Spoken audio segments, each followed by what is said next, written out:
welcome. I'm Liz Taylor, ocean explorer, naturalist, and entrepreneur. And I'm Sylvia Earle. I'm an oceanographer, National Geographic explorer, and I'm an ocean elder. Haha, thank you, ocean elders, for hosting this dive in. Yes, and welcome back. This is our show, Dive In, where we host informal and open conversations with the ocean community on topics of wonder and interest. You can ask questions by putting them in the Q&A box, and we'll get to as many of them as we can towards the end of the program. And we'll probably share some things in the chat along the way. And before we get underway, let's remind everyone that the world is blue. As any astronaut will tell you. Yes, and yes, we are being today. We are so grateful to have back with us again, Cady Coleman, and Cady was on 2 space shuttle missions and lived in the International Space Station for almost 6 months, and has been doing so many incredible things. And welcome back. Well, thanks. I'm very excited to be here. I love talking with both of you so much. Well, we enjoy speaking with you too. It's the best. We're ready to dive right in. Yeah. Okay, you have to, first of all, you have got to tell us about your new book, Sharing Space. Yes. Did I bring it? Did you bring it? 1 second. Uh-oh. I did. Always have a copy, next to every couch, bed, Yep. Every bag. I'm very proud of it, actually, first of all, because it's finished, right? Right.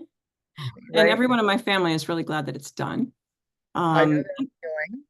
I don't know. I just felt like I had such a special privilege to be able to go to space, and I wanted to share space stories, but also, some of the sort of trials and tribulations and things that I struggled with. Everyone, I think, has different kinds of things that are difficult for them, and so I share some of those things and what it was like, and mostly because exploration is something ongoing, as both of you are the most excellent examples ever, that we have more places to see and do and things to do. And we need tools, and we need people that are equipped.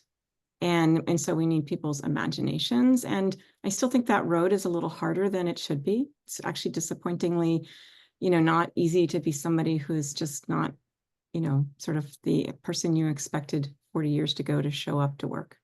Yeah.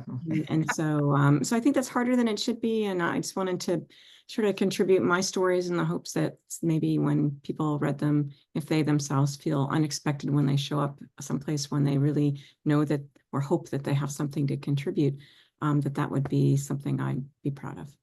Yeah. Well, to a kid in the 21st century, it might seem normal that people go high in the sky, or normal that you pick up one of these little things and you can talk to people on the other side of the planet. But when you really think about it, when I was a kid, none of this could happen. You could not have done what you've done in the 18th or 19th or early in the 20th century, or even throughout most of the 20th century. We are so fortunate. And the kids of today are the luckiest, I think, ever to arrive, because of the capacity that now exists to do what nobody could do before. And you're right at the liftoff, where for the first time, things that are possible, you've been paving the way. It's so great to have you here to share your stories. Well, thank you so much, Sylvia. And I think you probably remember that my dad was part of the diving and salvage world, and in the Navy. And in fact, he was the head of the experimental diving unit in the Navy for a number of years in Panama City, Florida. And as a kid, like, probably around 8 or so years old, I just didn't understand why my dad had to go to Panama to go diving, because it was Panama City, Florida, right? But I thought it was really normal to be simulating diving, in deep depths and figuring out mixed gases. And he started off in the hard hat kinds of days. So I thought it was really normal to think about, well, let's go live someplace that's, probably kind of risky still. Not many people live, and we're still discovering. And he was part of the Sea Lab program in terms of constructing habitats and things like that. But, you know, and I never actually got to see people like you in that world, even though you were there, Sylvia.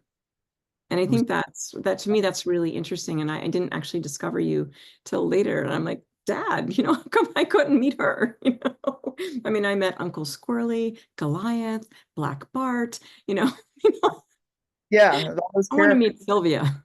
Yeah, that's right. Absolutely. But it's so interesting because, you know, you see that there's I think a lot of overlap in the training that some of the astronauts go through where they're in a water environment, right? They're in a habitat, they visit a habitat. You've both been to the Aquarius habitat. You give a lot of thought to breathing. Yeah, it's all about sort of that life support system. And then kind of looking at our planets, it's like a life support system. It's, Right. you know, it's really shifts the way you think about all the natural systems that support us.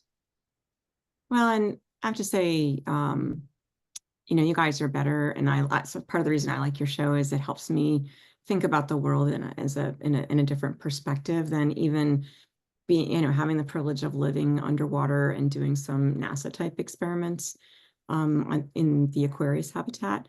We were there for 11 days and, you know, I loved it down there and I didn't really want to come home. But I tell people that it's, you know, it's almost better than space because in space, this is my full and candid report. I did not meet anyone else that wasn't on our crew. Okay. So, and then down, you know, under the sea, looking out that big portal window, I mean, there you see the food chain in action. I mean, you realize that you're in their world, and I really thought that was such a special world to live in. And so I think in terms of worlds, and even when we send rovers to Mars, I feel like they're exploring that world. They're the sort of, you know, ahead team for Right. exploring for us. To those other worlds. But it's Mhm. true, you know, when you're every time we go on a dive, we see something new and interesting. And then when you're in a habitat for 11 days or even overnight, you start to begin to recognize some of those fish that live around there as sort of individuals. Mhm. They have personalities and you know, Faces. they create little dust ups or they're kind of buddies with somebody. And it's Well, really fascinating. that was transformative for me when I had a chance to live underwater for the first time. And I've done it 10 times. But the idea, And the ocean is alive and the creatures are all individuals. If you go to New York City, I mean, the pigeons might think that all people look alike. all primates, you know, doing their thing. But we know that every one of us is different. But it's kind of a breakthrough to realize that every grouper, every moray eel, mhm. little tiny fish, every shrimp, each one has its own fingerprints or the equivalent in terms of the DNA and reflected in what they look like, how they act, you know. So we're all humans, but we all have our own quirks. And it's true with We shrimp. do. And when you're 6 people in a habitat or in a spaceship, that's what I think. Sylvia, what was it like? And Liz, have you lived underwater in these things? I haven't. I've been like you know, the visitor. I go down and restock, resupply, you know, sort of the conveyor between the surface and the habitats. When you get Bringing down there, Liz, do you see the crew and you kind of go, wonder how all that is going? Yeah. Like, yeah, oh no, yeah. I took him some ice cream one time, watched Boyle's Law in action, you know, it was kind of smaller when I got it down to depth and so you cool. know, Squeezed all the air out. squeeze the air out, you know. You know, I think one guy begged me to sneak down a bottle of Mount Gay rum, you know, but That's harder on the spaceship. Yep. yeah, you can't I'm waiting for us to evolve, you know. so it's like the guys who are kind of stuck up there right now, right? You know, they're having a Oh, much now wait a minute. How can you use the S word, Liz? I know. Okay. We can't say stuck. We can't say stranded. I mean, I'm not being critical, but I think it's really interesting why people are drawn to undersea and drawn to space. And there's something very compelling in it. And I think it's about the hope that there are things that we haven't discovered, not that we know everything that we have right here. And I know one line between us is that, I still want to go off the planet to go see those things when we have so much we don't, that's so undiscovered down here, right? And I think going both ways is actually a really, a good way to be doing that. And yet I think it's really compelling. And I've just been very interested that people have this. We're talking about the Boeing capsule and the fact that they had some trouble coming in, and then in analyzing, basically how it achieves directional control, they discovered some problems with the system, which they understand better now. Like they understand what the problem is, but not to the point where they know that they could control it at that critical point of now that we've, undocked from the space station, and not we, I mean they, and then they to come home, they actually have to position themselves sort of in the direction of travel. They're going around 17,500 miles an hour, and they actually sort of turn around, put their engine into the wind, fire that engine to slow down just 300 miles an hour. So they go from 17,500 to 17,500 to 17,200. Like by 300 miles an hour, it's still like, they're going really fast, right? Yeah. But just that 300 miles an hour is enough that they're going to fall out of orbit and, fall back to Earth literally and land on the other side. And if you don't point the capsule, your rescue vehicle, exactly in the right direction, well, if you don't point it right in the direction of, travel, then you don't get as much thrust. And so you maybe don't, get enough, you don't slow down enough that you actually deorbit, or you come in, if you do it too much, then you're coming in really steep and really hot. And that, maybe more than what the spacecraft is rated for. So it's so that's a long way to say it's a test mission. So there's already some risk. And then you add in this this situation with the thrusters that they understood better, but not well enough to predict that they could be okay. As well as they'd like to be. Failure modes. And the question was, is it the safest way to bring them home? And the answer is no, because there's other safer ways that are more proven at this point. But it's still, I don't know if anybody noticed, but just a couple days later after NASA made that decision, SpaceX had an issue with launch. Oh man. And they were launching things, not people. And they had trouble with the booster landing. And that means like it's like when we find out there's a problem with some product, like problem with all the Tylenol on the shelves, we're going to stop selling Tylenol and figure out what happened and how that happened, or, those kinds of things. And it's the same with airplanes. Problem with is it a generic problem with the airplanes? We're going to ground them. Well, suddenly, boy, there were 9 people stranded up there. I will use the S word. And they couldn't launch a new one. Does it, they have enough food. There's always lots of everything. So that's a long time, but I know people have been wondering about it. And I just think that, I think that it's brought a lot of attention to the space program. And I'm kind of glad about that, because then we get to talk about what really happens up there. Yeah. And I think it speaks to a lot about, sort of the human resilience a little bit too, that, have that expectation of, oh, I'm going to be gone for 10 days, and then suddenly, oh, I'm going to be gone for 6 months. But to have that ability to kind of, adapt and overcome. Yes. I need a t-shirt with that on it, actually, Adapt and overcome. Well, so let me ask, so Sylvia, if this was you and you are underwater, or you could be in space, you can take and you don't have to choose, but, and suddenly the mission for whatever reasons was extended, and there was plenty of fuel and food, and I don't know, people always ask me, well, wouldn't you get bored up there? And I don't think you've probably ever been bored under the ocean, right? It's like a gift. Or in a room, right? A gift. So would you feel stranded? Would you be like, oh, I want to come home? Well, I have a family of people I care about. Critters. Critters, yeah. Cats, dogs. I can't explain to them that I'm having the time of my life. But it is an experience that is so exceptional. You should treat it as a gift, the opportunity. When it comes your way, embrace it and savor it. I mean, like you, living underwater, of course it would be great to be back in the sun and all that, but I really wanted to stay. You're just beginning to see things, understand things.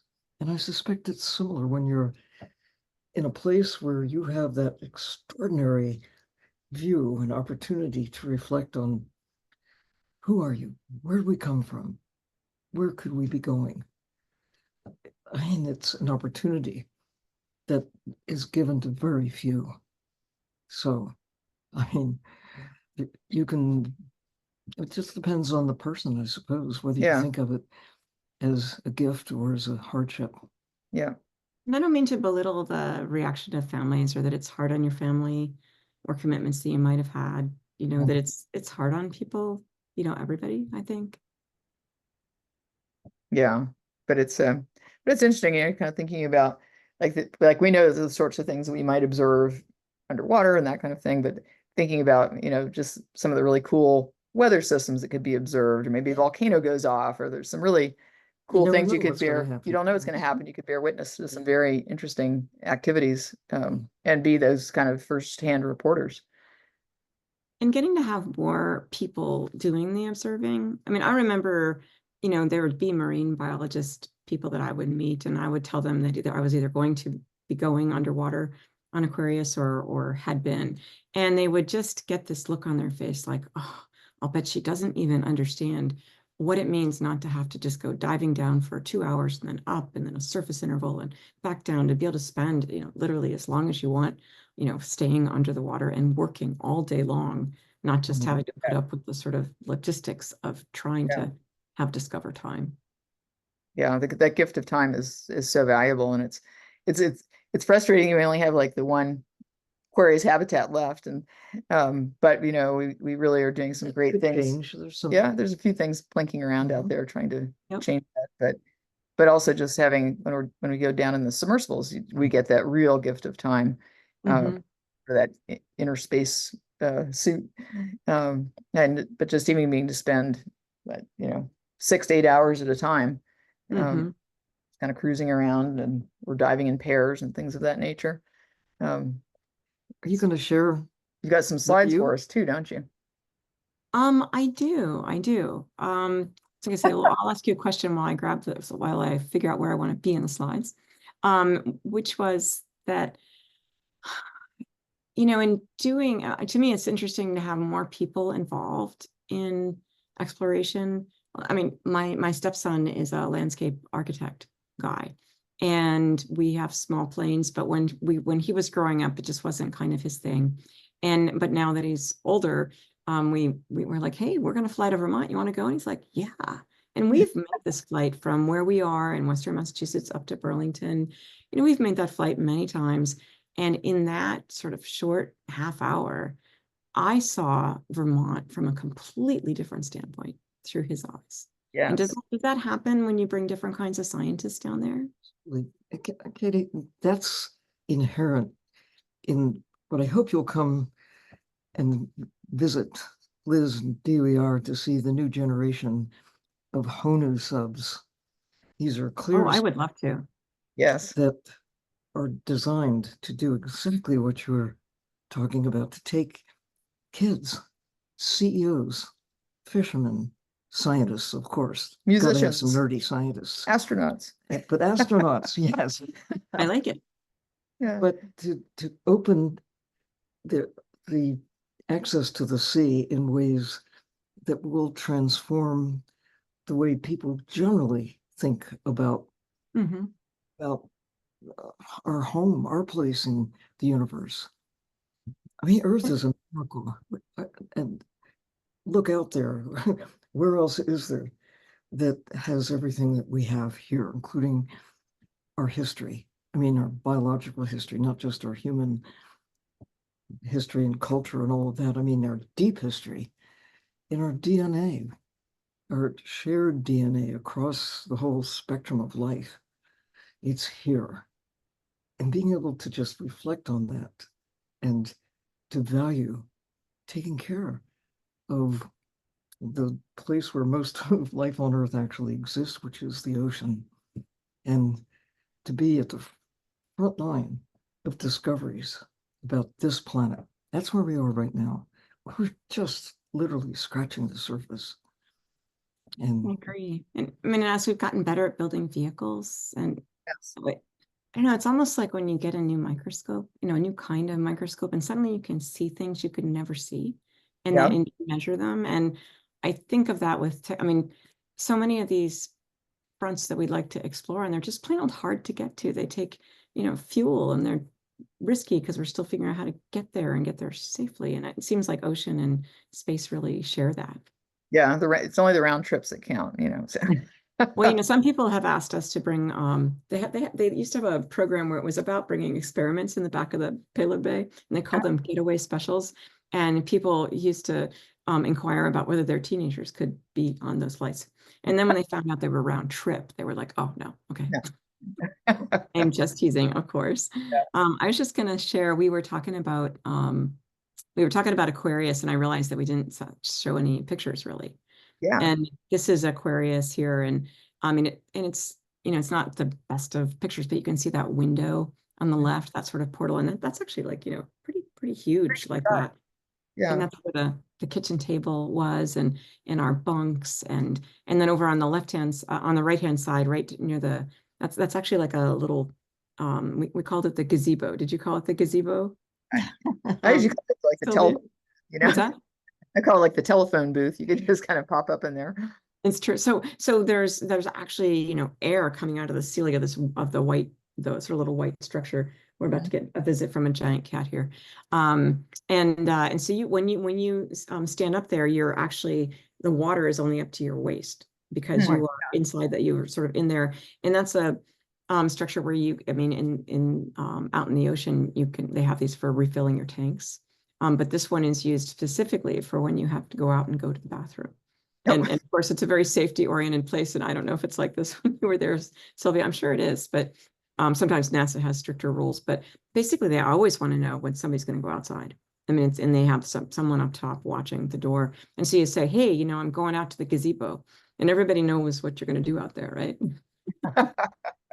And so anyways, they're like, Coleman, it comes out on speakers everywhere. Coleman is going to the gazebo. And I say that it's actually the worst place I've ever had to use the facilities, so to speak. Yeah. It's because it's about 6 feet away from the habitat. And maybe, do you guys want me to talk about this? No? Yes. Yes. I think it's very fun. I mean, it really was very fun. And so we have a rope that connects us it's about 6 feet long, like 2 meters long, that connects the habitat to this gazebo. And you're just going to go out there and sort of do your business. But when you put like a leg with a wetsuit on it, the fish are like, oh yeah, they're coming out to work. Yeah. When a bare leg comes out, like gets in the water there, they know that leg is going to the gazebo. They know just what's going to happen. And you have to bring an extra fin, maybe 2, just to like, I'd be like going, Spin them off. okay, they were this big, the angelfish. I mean, but they were pretty big. Okay? Angelfish are brutal that They way. were almost as big as Max, okay? Max is a pretty big cat. Yeah. Loves to come and sit with his mom. Yes, he's not a small cat. No. Does connect you. He's Walk going to want to sit behind the computer and shut the lid. Anyways. So that's the Aquarius. And then it's in about 60 feet of water. Is the bottom there. And we're doing some NASA kinds of like, how are we actually what do our instruments have to be like to be able to use them on a lunar mission? And so always thinking ahead. I like the fact that there are guardians. That's right. Little barracudas are so wonderful. Because that's our front door there, really. So that's the doorman. Yeah. And this was our group here. On the right there is Mike Barrett. And Mike is up on the space station right now. Oh, nice. Which I thought was really pretty cool. And so, what was I going to say? Our mission was actually robotic surgery. That's what we did. And my first thought was on each other, but of course it was on simulators. But it was really interesting to me to find out that in medicine, and the gentleman on the right in the red shirt there is a hand surgeon. And so he was there to help us learn, kind of surgery and stitching and things like that. But it was, if you don't have good simulators, you actually can't really do good simulations, and really trying to figure out how to do these things, how to take care of people on the way to Mars. And so I just wanted to me, that's, living in these places that are so hard to get to, and what it takes. And I'm just interested in what you guys think about, in a submersible or being on an underwater crew or an expedition on a ship. To Yeah. me, I mean, you look at this picture, you see that we're all really different people. And yet we somehow become, we do use some exercises at NASA. Like I got to go underwater. I also got to go to Antarctica and live for, I was there 2.5 months. 6 weeks of that was 4 of us in 2 tents, about 200 miles from the South Pole, doing meteorite collecting. And this is the 4 of us. And again, we're all very, very different from each other, which means we notice different things. And when we get tired and just, wishing that everything was a little bit easier, often you wish that everybody was a little bit more like you, and why do they have to be so different? And I wondered if it happens to you, Sylvia and Liz. So, Cady, there is a big difference. 1970, the first time I had an opportunity to live underwater, the idea of having men and women together was Oh, True. we applied. I did innocently with a group of fellow scientists, thinking that we would be working together as a team, ichthyologists, fish guys, and me as a seaweed person. But there was a big question mark. NASA had not had women astronauts at all. mm-hmm. 1970, it was in the mid 80s before Sally Ride and Kathy Sullivan and others came on board, but they decided to make a women's team. Mm-hmm. Because to have men and women living together, they thought about there could be hanky-panky. Didn't they call you the Aquanauties? Aquanauties. Oh, that's very funny. I actually answered, I got to be on the Tonight Show with Eileen Collins. And because she's the first woman commander, and then she brought me too, because we're on the same crew. And there was rules about participation. Sorry about that. And it was that, they have to be able to talk about the mission. They're not going to talk about aliens. They're not going to talk about sex and space, this kind of thing. But nobody explained that to Hugh Grant on the show. Who was very charming and nice, right? And anyways, and he said, well, have they ever had missions with men and women mixed? And we kind of looked at each other, we're like, yes. And he goes, well, in that case. And I said, if I showed you a picture of all of the astronauts, you would not ask me that question. Right. But you in Antarctica, living in a tent with guys, living in space. I mean, They're just you're people. there as scientists. Yeah. You're there as You're there as part of the mission. In the mission, Right. you're right. Yeah. Yep. Yeah.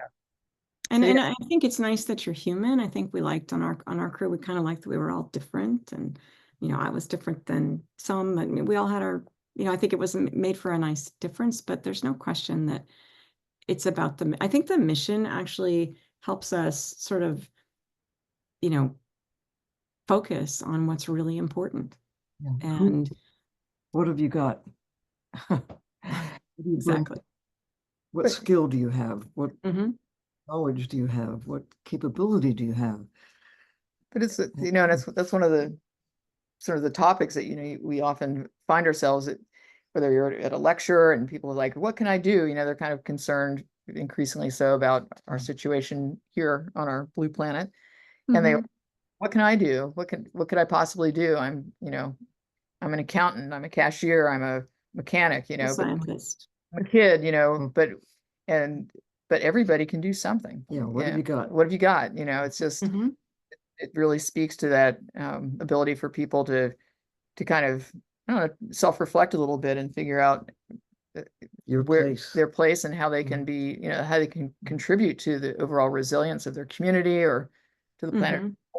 So it doesn't have to be like wait for somebody to come right into the rescue, but what can we start doing just locally to really make a difference? You see that? Go ahead, Sylvia. A coral reef is not just a coral. There are all these things, and everything has a place. Pulling together. Look at the barracuda. What do you got? Yeah. Look at the lobster.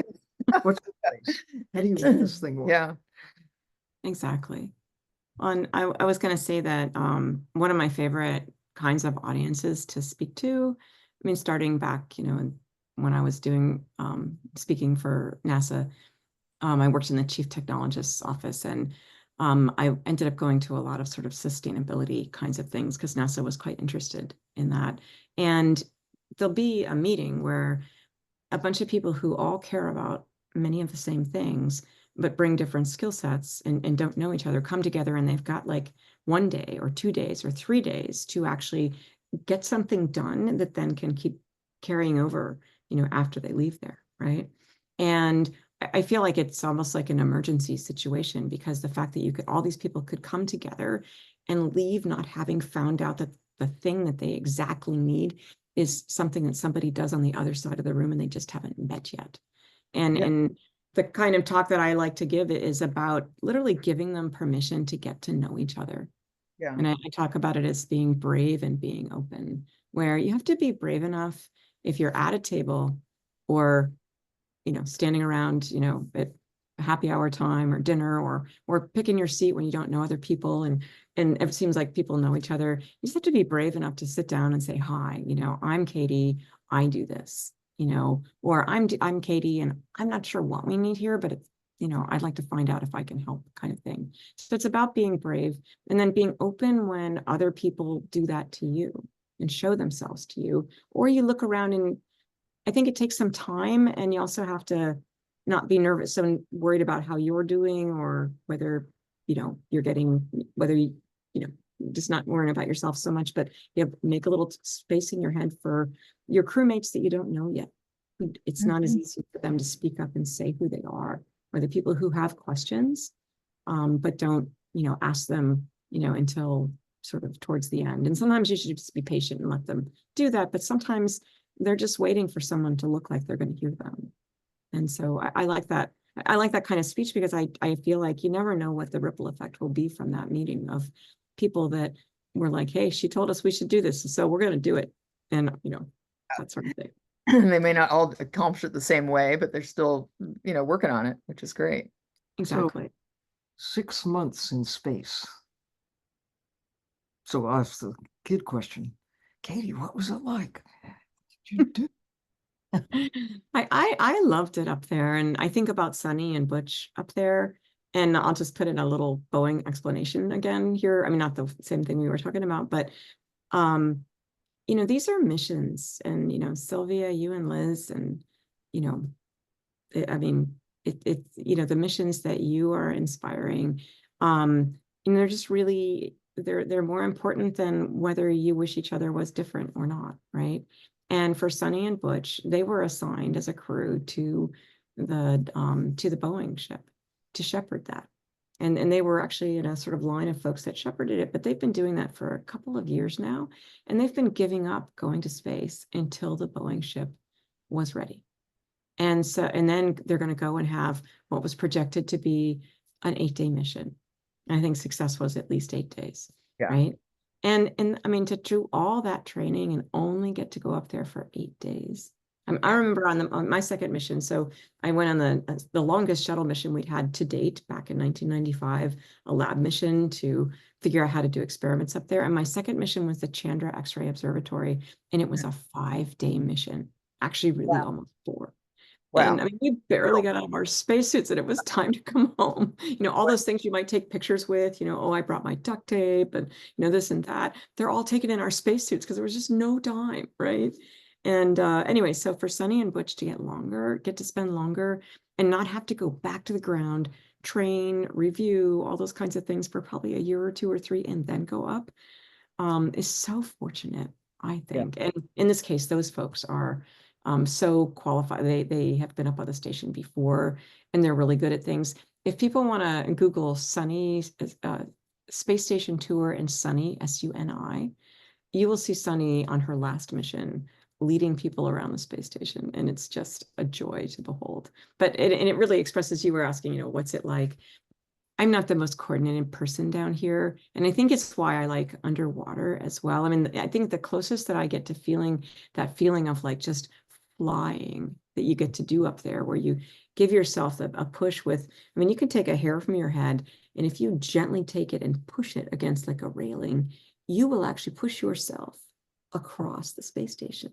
That's wild. Yeah, so Liz, I mean, you'd be like, you look like a lion, right? But and Karen Nyberg does a really great demonstration of this. It's called Splitting Hairs in Gravity. It's a little tiny video, but it's this feeling of just being one in that environment. And if you look, we're about to have a crew change up there, and when people who haven't been up there before, you see a learning curve on how they kind of like grab places and move around and shove themselves, and it's actually so delightful. They sort of land like puppies at your feet.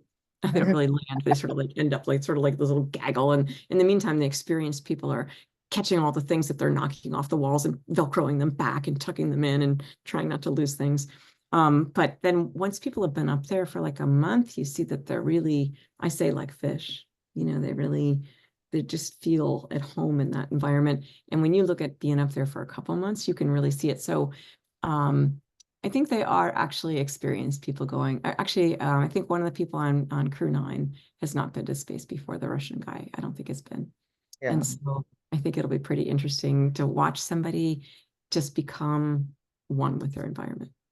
No, it's true. And when we see that all the time with divers, and I'll have people that they've not been diving for a while, and they'll come back in and they'll go for a dive, and they'll be like, oh, my feet kept floating up, or I don't know what happened. I haven't been diving for 5 years, and now I can't get my buoyancy right, and I had to struggle, and we just have to have a conversation about thinking about the space that you're in, and being relaxed, and your breath, and how you can add some trim weights here and there and move your buoyancy compensator just to get yourself comfortable.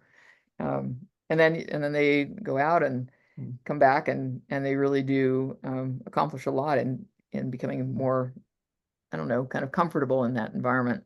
Exactly.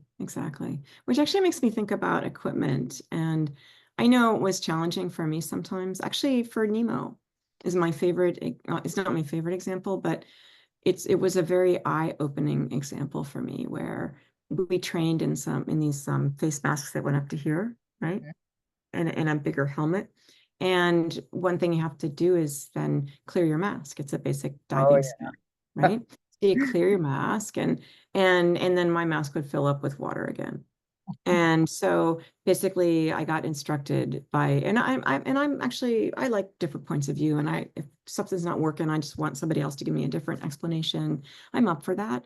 But a lot of people coached me on how to do this. And then we had the weekend off, and I sat in the water at the dock and practiced basically all day long, clearing my mask, and it's still always filled up with water. But it wasn't until I was down there for that 11 days, like partway through day 1, I just had enough time. There's a lot going on. It's hard to realize what's going on with your suit, and I realized that this doesn't work for me. It always fills up because it doesn't fit me. It's huge. And that's why I get all the air, all the water out of there, and then it just comes right back in. Yeah. And there was a certain amount of self-respect, where I was like, I felt bad being bad at this and being kind of the remedial one. And then to figure out like, oh, that just doesn't fit me. Exactly. I mean, I spend more time getting people to fit a diving mask, it's sort of that key piece of equipment.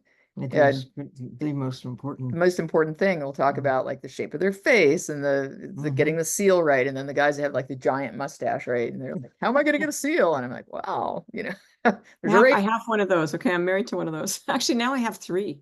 Yeah. Two boys and a husband with their mustaches. Yeah, there's little techniques for that, to just get the right fit. But it makes all the difference in the world. And you were talking about like the training in the big suit, right? The big dive, the space suit, and she had the same experience with the gym suit, that they're just sort of disproportional. When you say the gym suit, what does that mean? The gym suit, explain. Oh, like an astronaut suit, that is, it's one atmosphere basically inside. But instead of being a soft suit, it's hard. It's made of metal to keep the pressure out. Or the pressure from being on you, but it's on the suit. So in a space suit, you keep higher pressure inside than outside. And Mhm. diving suits, at least the gym suit, and like a submarine. Yeah. It's much more pressure on the outside than the inside. Katie, so much has happened in our lifetime, Mhm. both going high in the sky and deep in the sea. Similarly, thinking the kids of today, what do you imagine? I mean, in a way you can't imagine, but no one's better prepared to imagine what the possibilities are in the next few decades, in the lifetime of those who are kids now. Like by the end of this century, where do you think we'll be in space? Well, I definitely think so. I'm watching my cat destroy things over there. We can rebuild it. That I think we will see the first woman and the first person of color walk on the moon. Nice. And I like to take people back, to 1969. And I think I'm talking to the perfect two people that I can see, but I'm imagining there's people out in the audience as well. That how would our lives be different? How would we feel different if one of the people in that trio that went to the moon had been a woman? Mhm. Yeah. And I'm not saying that in an angry way, but more, I think it helps us realize how important it is that people feel represented, because Mhm. then, I mean, there's going to be some people that doesn't matter to. They don't have to see anybody that looks like them, feels like them, acts like them. And they just know they're supposed to be there. But it's not the majority, I don't think. And it's certainly not me. And meeting Sally Ride made a huge difference for me. And I had a mom that was very courageous in a lot of different ways, and a dad who was an explorer. So, I had those things, and yet it was still challenging. And I think that if it had just been this thing that happened and then was celebrated every year, and then every 5 years, and every 10 years, and then there were stamps that were made for 50 years because they were one of the moonwalkers, or the people who went to the moon, women, people of color, I would feel like I just owned a little more of this earth than I feel like I do. Normalize it. Yeah. Exactly. Yeah. I mean, it should be Inclusive. just, yeah, Mhm. why not? And so I don't spend a lot of time being angry that it didn't happen back then. It's more, I think there's some value in looking back to then look forward and realize why we have to work really hard to make these things happen in the future. Yep. And I think, we were talking about the spacesuits, and it's interesting to me when there's just plain old ordinary friction that can get in the way of possibilities. Where there's for the spacesuits, there was actually an extra small that never got manufactured, but then there was small, medium, large, and extra large. And it's never like your spacesuit. It's always sort of a modular thing put together, but they don't all interchange. Small waist rings don't interchange with the extra large waist ring, for example. And NASA cut out the small suit and the extra large suit. And then in the end brought back the extra large suit because not enough of the guys or the people fit in the extra in the large. It wasn't big enough, right? They never brought back the small, and it affected more than a third of the women that were there, and also some of the guys as well. And what this meant was that when they said we are only going to have these bigger sizes on the space station, is that unless you could be spacesuit qualified, you could not go to the space station to live and work. We weren't Mhm. going to get your point of view out the window, or looking at experiments or anything, until we could have a spacecraft that didn't just have 3 seats. Because we've been living with sort of a 3-seat trading back and forth. 3 people up there, 3 come, 3 go home, 3 like this. And that means for the US side, or US meaning China, or sorry, US meaning Japan and Europe and Canada, we needed to have 3 spacewalkers, 2 that would go out and 1 that was the backup. So every crew member from that US segment, that US group of countries, had to be a spacewalker. And I'm very proud to have managed to figure out, with a lot of help and a lot of allies, how to work in that medium suit. But if I hadn't, I would have waited 11 years myself Oh. to be able to go and live and work on the space station do a flute duet, but also just bring it, bring my talents up there. 100%.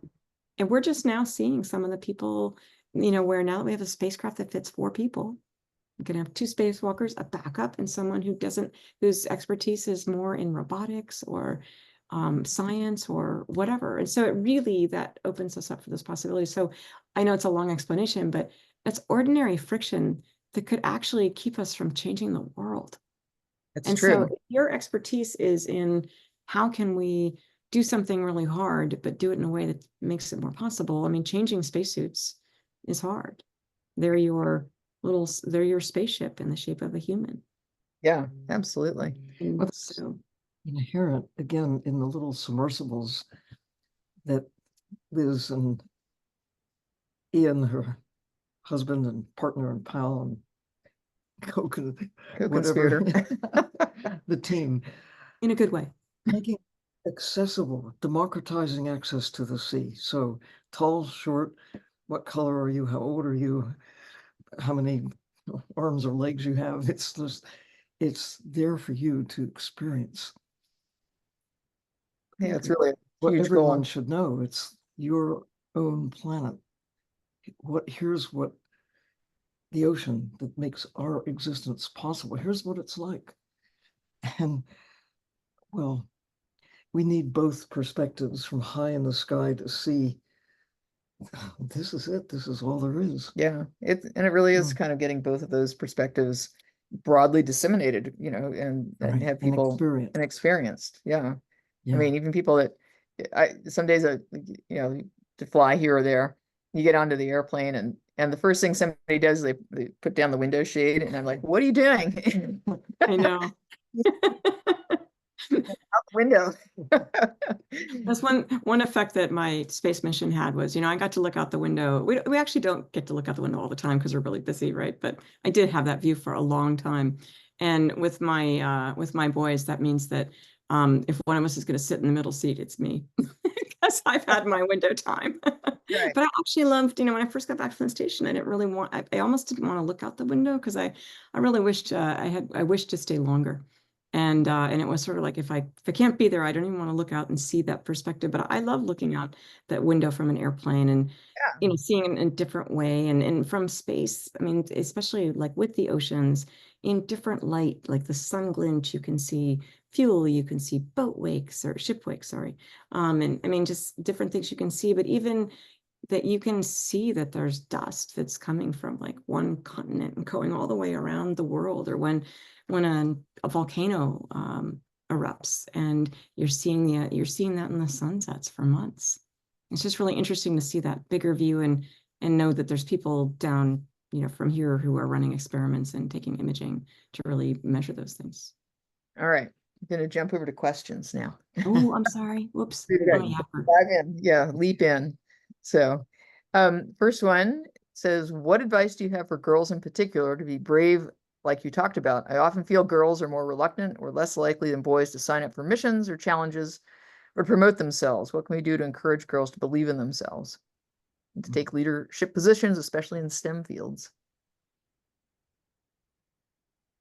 I think figure out what way makes you comfortable and realize that whatever way your way is just fine. Sometimes I like a little company too. And I won't necessarily feel like I could do something all by myself. And so then I'll be like, hey, would you like to do that with me? Let's make a team. Let's make a coalition. I also, I don't know. I think it's really, I think it's good to remind yourself of who you are. And sometimes, I write myself little messages that, when I used to run, I would be running hard, and I wasn't an amazing runner, but turned out to be a reasonably talented runner, but I would run and I'd just be a mess. And I'd just be like, oh, I felt so terrible. And then I'd find out, oh, it's because I was running really fast. So I just, I taught myself to just kind of go, running my race, running my pace. Yeah. And, maybe running that race at a table where people are maybe asking questions and you're hesitant, is first of all, it is just so true. If you have that question, it is a good one. And you just have to remind yourself of that. You may be busy asking your question. You won't see the looks of relief of other people who are like, I wanted to ask that, but I thought, how could they, I mean, could we really have this question? Is it really unanswered? So set yourself a goal. Don't just think about how you are with questions, but just set yourself a goal and say, I'm going to ask one question every block, every day, every week, whatever. I've also seen a lot of mixed STEM and STEAM robotics clubs at schools and some of the teachers are really commending them because they really go out of their way to be inclusive and to kind of, bring in the girls or gender neutral people and bring them right into the whole mix and create those sorts of situations that might be a little bit uncomfortable, but then just kind of sparking them with some questions or some experiments where they work together. And it's been great. We've got a student intern, high school intern, who's just phenomenal and she's just brought in all of her team and now I'm being pelted with, can I intern here? Can I intern here? They all want to come and play with submarines, but she's so proud that she had the initiative to come through and ask if she could intern with us. Well, and I think reminding yourself of times you have been brave like that and how it worked out, trying to go, see, I did that. That means I could do this. I also saw in synthetic biology, which is kind of a newer field. I mean, it's older now, but it was really new. And they would have these contests like for high school kids to do experiments and they'd have these really cool things. And to be a team, you had to have someone who was the storyteller and the explainer. And when the judges came along, there's someone who had to be the storyteller and you couldn't wear multiple hats. You had to have it. I mean, so it made it so that there were jobs that if you weren't the person who necessarily came up with the idea, but you made it all happen. I don't know, creating different roles so that we can all understand that lots of roles are important. Reconnecting art and science. I think normalizing women in positions that were not considered normal, not so long. Like Liz, president and CEO of engineering company, for heaven's sakes. That's so inappropriate. Oh yeah. By a standard of not even now. I mean, to have it normal for women to be astronauts, to have be normal for a woman to be president. Why not? I mean, that's a question that, especially girls, but kids, when they say, I'd like to do this, but I don't think I can. They should ask themselves, why not? There might be an answer that why it's difficult or tricky or whatever, but if someone's telling you you can't, oh, then you got to do it. Just why not? Yeah, why not? Yeah, it's true. I think we are coming into. I mean, certainly, it's not just this country; it's global, and we're so blessed to be able to ask that question, why not, and have the power to change the trajectory of what somebody else might have figured out. This is what you ought to be doing. This is what you must be doing because of this or that or the other thing. I mean, there's some parts of the world where women just don't have the choices that we now have available to us here.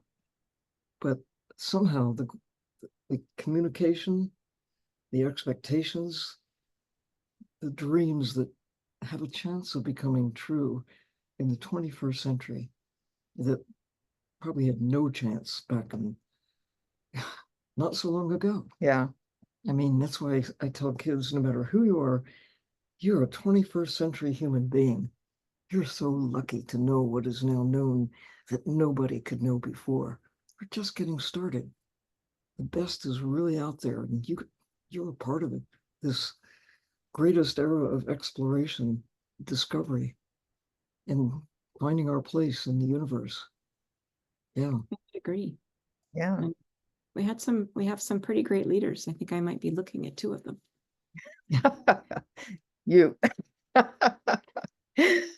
All right.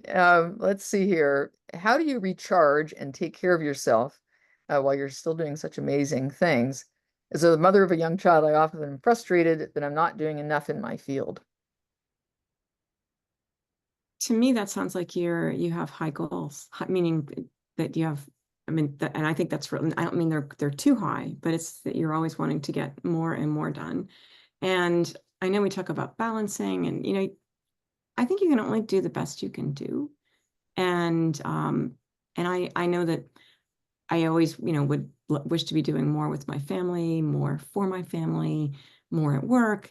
And I think it's because I have, I don't know, high ambitions, not in an ambitious way, but I want to get a lot of things done. And just, I think, realize that you can't, the best way to, I think, in my opinion, get things done is to be able to show up like yourself. And I'm not really great at that. And I would say with a new book out, I'm really not great at it right now, where I wake up going, oh, I have all these things to do, right? And that if you could really actually, like, I like to play music. And when I play music with people, everything goes away. And even though it's now later at night and I could have been home, going to bed early, I actually just feel somehow just more myself. I'm just reminded of who I am, and it helps me wake up the next morning ready to be me. How lucky we are to exist at all. Exactly. Okay. I want to see that book again. And she's going to hold it up at the Yeah, end. please. Okay, Tell So, us where we can get it. so your long ago flight instructor, Megan. No, Yes. she's Yeah. on right now. Yeah, she's asking, what are the characteristics of an explorer? How can you be lighting the fires of exploration and investigation in our young people instead of just teaching knowledge? Oh my goodness. Wow. Megan Gauss, it means so much. I just had to look in the chat and see. It means so much to see you. Where I met Megan running when I was in the Air Force, just assigned to the Air Force Base, and had been working on finishing my thesis. And I met this young woman running, and she turns out to be a flight instructor. And talking to her, it just suddenly, I just knew that I just hadn't realized that I had always wanted to do this, learn how to fly. And it became the carrot at the end of the stick of finishing my dissertation, which she knows was not easy. Just because I, logistically, I was ROTC and grad school and had to go into the Air Force and then come back. And anyways, so Megan taught me to fly. And Megan, there is no feeling like that first time that I soloed. And I remember that you were down on the runway, and I don't know if you remember this, but we're supposed to do, so she said it's time for you to solo. And of course I was, worried, but somehow ready, and Megan's down there, and I see her just like waving, and I think she's like really excited. She comes over to the plane afterwards. She goes, it was stop and go, not touch and go. But Megan, I learned so much from you, and including that when I'm sort of nervous about something and worried, I think the phrase was, I'm not going to read you say the whole phrase, but it was that, Cady, when you want to turn this airplane, you could use the rudders, you can use the ailerons, but your shoulders are not going to be helpful at all, because they'd be up here. And actually, in the book, there's some things in there about, wiggling your toes. That kind of reminds me to be not nervous. And so I don't know if I answered really your question, Megan, but I am incredibly happy to be knowing that you're out there, and I would love to be in touch. And I would love to send you a copy of The book. There it is. Don't forget to sign for her. I will be signing it. Megan, please be in touch. My website, Cady at cadycoleman.com, info at cadycoleman.com. all the astro_Cady. And I would love to be in touch. And most of my family is very excited that I finally finished this book, and I've neglected a lot of people, including Megan. So yeah. But yeah, so I think the characteristics of an explorer: remain curious. Job one. Follow your hunch. Try not too hard to grow up. Especially that, So, well, we are a little bit past the top of the hour. Oh, So I know, where did time? Hey, but do I see Stephanie Wilson there? Yes. Is this our very own Stephanie Wilson, astronaut Stephanie Wilson? Do you think? I don't My know. friend Stephanie.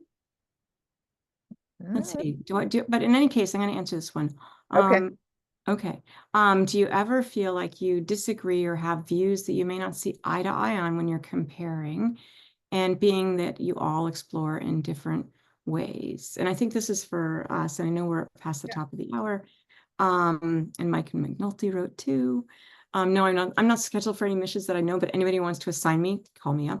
I mean, I'll bet you that there is some friction, really, that space gets a bunch of money and the oceans don't get it sometimes. And, and actually space gets money in a way that's not fair. Well, what I say is that, I mean, space is really compelling and it motivates people.